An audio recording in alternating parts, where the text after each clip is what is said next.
Disinfecting tips I bet you didn't know.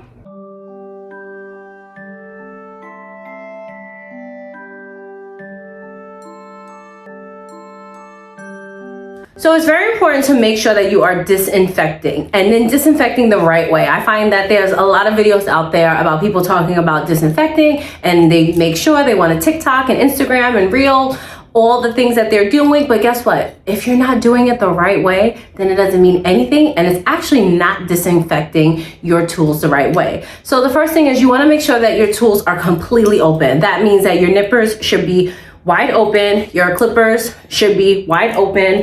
Obviously your pusher you can open, and then I also disinfect these. And then if you are disinfecting any type of nail files, then you should be having that as well. But it's very important that these are fully open for the cleaning process as well as the disinfection process. So the next thing is your ratio of barbicide. So some of you probably just say, okay, I'm gonna take some barbicide, I'm gonna fill my disinfection container, and I'm going to just dump some barbicide in it, and then that's gonna be the end of it. But guess what? There is a proper ratio of barbicide to water, and everybody's disinfecting container can vary. So if you're using the small barbicide glass jar or the tall one, or you're using the tray like this one, this holds different amounts of water, which is going to, in a sense, change your ratio for water to barbicide ratio. So I always recommend this one to my students because we want to make sure that our implements and everything we're disinfecting is completely immersed. And I love this because you put your stuff right in the tray. One, I don't have to touch anything when I'm done and I need to rinse it off. And two, I know when I close it, if I have it filled up, it's gonna be completely immersed for the proper amount of time. So for this container, I want to measure out how much water that this is gonna hold. So the proper ratio, let's say, is about 1 cup of water per 1 tablespoon of barbicide. And we wanna make sure that we're adding our barbicide to the water and not opposite. So if you are pouring your barbicide in first and then dumping water in, that's wrong. That messes with your disinfection process. So what I recommend is I have 1 cup right here. So I'm gonna pour 1 cup of water, and it needs to be warm water, not hot, not cold. It needs to be warm water. Again, these are the little things that's gonna make the process go the right way. And I'm gonna fill up my container with the 1 cup of water. So this actually can hold a little bit more. So this could hold up until maybe about 4 cups. So what I'm gonna do is I'm gonna do another cup. Because again, I wanna make sure when it's closed that it's completely immersed.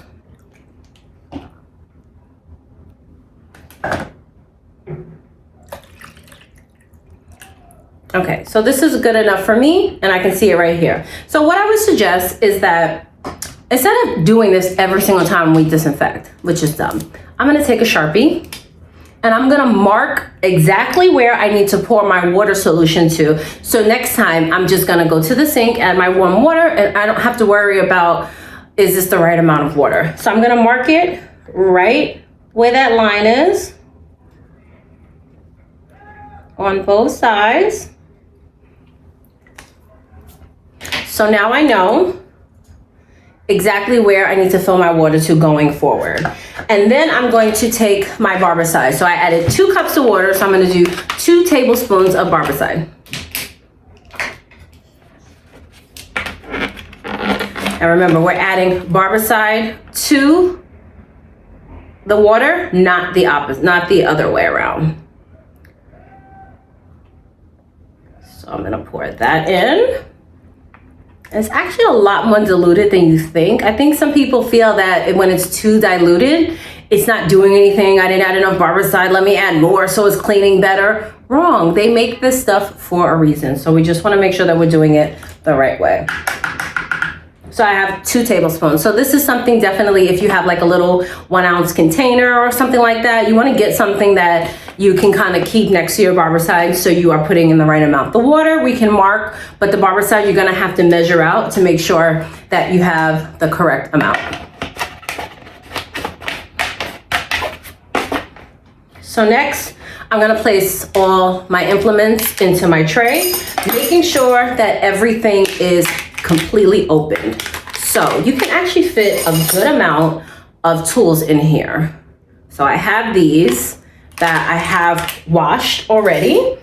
And I'm gonna make sure, and you can jam it on here. The thing is, you wanna give them enough space. You don't wanna pile stuff on. Again, we wanna make sure that it's gonna kind of do what it needs to do and get everything. So sometimes I'll do 2 nippers, maybe like 2 clippers. I can fit 2 clippers in here. And you know, we wanna give it enough space. It's like when you're frying chicken, you don't wanna overcrowd your pot. So I'm gonna put I can fit like a pusher up in here. So this is what I have going on in here. I'm gonna stop right here because I could pile some stuff on top, but again, I don't wanna crowd it. And I'm gonna place it inside, close it. Sometimes I like to just reopen it and then look at the top, kind of feel, make sure that that top layer did get a little wet. 10 minutes. So we want to make sure that we are disinfecting the right way. But we also want to make sure if you're using Barbicide is 10 minutes. If you're using another brand, because guys, there are other disinfectants that are EPA that are used in the salon, and not everything is going to be 10 minutes. So you want to read the label. Don't assume because everybody uses Barbicide, everybody says 10 minutes, 10 minutes, 10 minutes. Your manufacturer might tell you 12 minutes. They might tell you 15. They might tell you 5. You never know. So if you are using something other than Barbicide, then I would definitely just research, look on the packaging, because guess what? They give you the instructions right here. I know a lot of us are guilty of not reading, but they give you the instructions right there. When we take this out, we want to make sure that we are not touching it because this can be overexposure to us as nail techs. And over time, doing this, especially on a daily basis, even if it's a weekly basis, whatever, however, you should be disinfecting every day. But you want to make sure that you're not touching it. So if you have the jars, you should be using tongs because those lift up and your implements will fall out. So you shouldn't just grab it. So you should be using tongs if you have the jars. If you're using this tray, which again, I love, I'm just gonna lift this up. And what I usually do is I have some type of container. I usually use this tray. So when I place my implements in this tray, I know that they're clean and then I use it to dry stuff off. I'm gonna lift my tray up. I don't want anything to run. I'm gonna go to the sink. I'm gonna rinse it. You want to rinse it to make sure that there are no bubbles. You'll see a whole bunch of bubbles start happening. Completely rinse in warm water, not cold, not hot, warm water until it's running clear. And then I'm gonna take this, dump them on here, and I'm going to lay them out like so. I know I just preached about not touching it, I'm touching it, but for demo purposes. And then I'm going to let it dry. So as long as it has enough space, they're completely open and let them air dry. We don't want to rush it. So this is also why it's important to have several sets of implements. They should be air drying. We shouldn't rush it to dry. So while these are drying at the end of the day, I know when I come in the next day, they're ready to go and I can start my day. So I usually disinfect everything at night so that I know everything's getting the proper amount of time. And also, I just want to point out that if you are somebody like me, that I tried to get a timer, the timer didn't work. I used to forget. We don't want to put our implements in here too long because again, they can start to rust. And sometimes not having anything on it, I can't see, so I tend to forget about them. So I had a student, super sweet, shout out to you, purchase this for me, but I do recommend that has a window because seeing is believing. And the thing is, you want to be able to see it. If I can have something in it and I see it, then I definitely, so I will be switching. I just wanted to use the white one to show you guys, and I'll have to use a different type of Sharpie and really look because it's black inside. I should be able to read the red, but I recommend the ones that have the little window so then you can actually see it fully immersed. Again, like how I had to do the little check. You want to be able to see that it's fully immersed, and then you can disinfect the right way.